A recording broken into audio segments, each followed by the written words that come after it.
మీరు ఈ మధ్యలో చాలామందికి చూస్తూ ఉన్నారు, న్యూస్లో వింటూ ఉన్నారు. యంగ్ వయసు ఉన్న వాళ్ళు సడన్గా రోడ్ మీద నడుస్తూ గుండె ఆగిపోయి చనిపోతున్నారు. సో మనకి గుండె గురించి పరీక్షలు చేయించుకోవడం చాలా ముఖ్యం. సో మనకి 5 టెస్టులు ఇంపార్టెంట్ అనమాట గుండెకి. సో ఈ టెస్టులు ఏంటి, మనం ఎలా చేసుకోవాలి? ఫస్ట్ టెస్ట్ వచ్చేసి మనకి ECG. ECG will give you basically electrical activity of the heart at rest. మనకి సర్క్యూట్స్ ఉంటాయి ఇంట్లో, అలాంటి గుండెకి సర్క్యూట్స్ ఉంటాయన్నమాట. సో ఇది ECG will catches and let us know whether the patient can have any problems. Second important test వచ్చేసి 2D echo.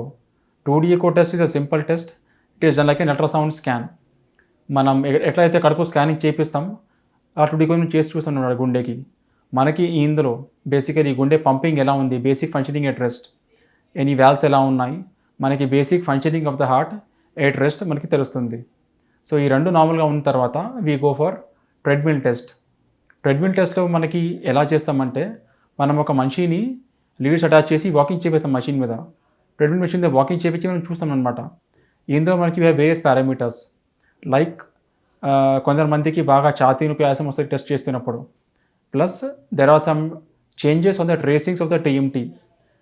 దాని ద్వారా మనకి గుండెలో ఏదైనా బ్లాకేజెస్ వస్తే, లేదన్నా ఈ మనుషులకి ఫ్యూచర్లో గుండె స్ట్రోక్ వచ్చే ఛాన్సెస్ ఉంటాయి, మనకి ముందే తెలుస్తుంది అన్నమాట. ఫోర్త్ టెస్ట్ గుండెకి వచ్చేసి కొలెస్ట్రాల్ టెస్ట్. కొలెస్ట్రాల్లో మనం రకమైన కొలెస్ట్రాల్ చెక్ చేస్తామన్నమాట. Our body has good and bad cholesterols. Good cholesterols is HDL cholesterol.